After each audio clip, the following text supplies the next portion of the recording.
Hey guys, Rusty here from Leap. Welcome to the 8-week challenge. I'm really excited to get you guys started. Today we're going to launch with habit number 1, okay? Habit number 1, it's going to last. We're going to give you a new one every 2 weeks for the 8 weeks, so there'll be 4 of them. This is the first one, okay? And our first habit, super simple, right?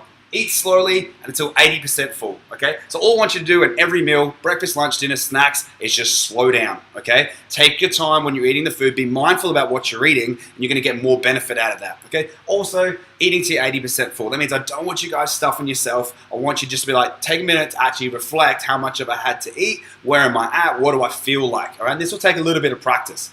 Benefit of this one, guys, okay? Going to feel a lot more satisfied with your meals, okay? If you're only eating to 80% full and you're chewing your food, then you're going to feel satisfied, not full, okay?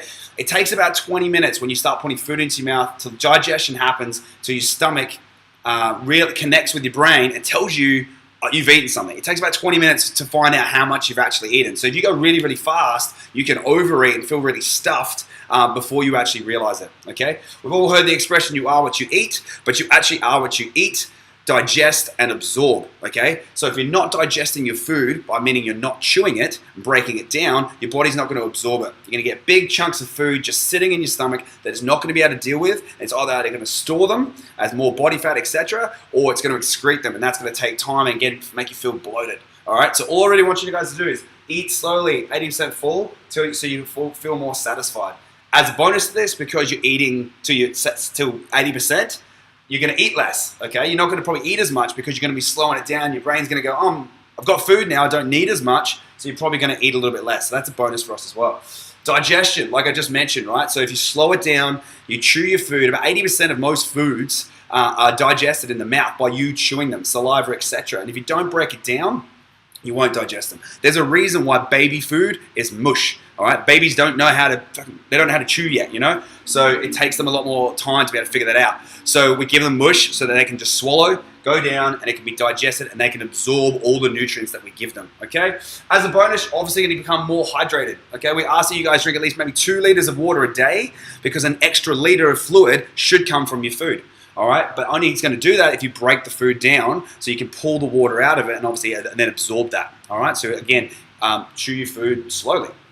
Here's some tips on how to do it. Sit down, okay, in every meal, try to take your time. Find somewhere to sit down, have a lunch break, leave the office, all right? Don't be distracted by TV, your phone, things. Don't eat in the car. Like, try to just take a moment, sit down, pull over wherever you need to do it, chill out, and actually eat your food. It takes, 10 or 15 minutes to get through a meal? 10 or 15 minutes, you give them back to yourself, and trust me, it is worth it, okay?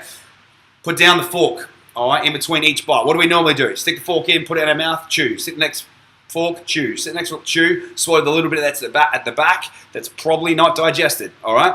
What I want you to do is take the fork, put it in your mouth, put the fork down, finish your mouthful, then put the next fork in, okay? It takes practice. It's a skill. It's something you need to practice. It's something you need to learn, all right? But the more you guys do this, I guarantee you, if there's only one thing I taught you in this challenge, this would already help you, put you on your way into being a better place of health. Okay, smaller plates or smaller dishes, okay, obviously it's going to encourage you to eat a little bit less, and because there's less on the plate, okay, you'd probably tend to chew it and want to take your time more. Try to avoid eating out of containers all the time, because in bowls we tend to just shovel, all right, whereas knife and fork, you have to do a bit of work, you're a bit more conscious of what's actually going on, all right?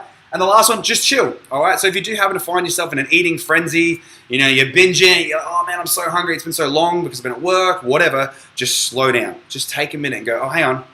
All right, I'm eating a meal. I need to chill out, all right? Have another bite, maybe have a sip of water, just stop for a second, see how you're feeling. All right, cool, you know what? I'm not quite 80% full yet, so I can probably have a little bit more and then carry on, all right? Other things you can do is choose high fiber foods, things like fruits and vegetables. Add them to your food, which you hopefully should be doing already, and that'll help because it's high fiber food. You have to chew those foods. You can't tend to swallow those things whole, all right? But that's it, guys. That is our first habit. We're going to put a weekly check-in in so you guys can give yourself a score each week on how well you're doing on this. It's basically, you get 1 point if you managed to do it that day, you get no points if you didn't do it that day, and over the week you get a score out of 7. Okay, so this is the first habit. Eat slowly until 80% full. Like I said, guys, if I could teach you one thing in this 8-week challenge and that was it would be well on our way to being in a better place of health, and really achieving our goals. So if you've got any questions, guys, please hit me up. Comment down below so I know you've seen this video and you've watched it till now. Comment down below to say that you've seen it, and I hope to see you guys in the gym soon.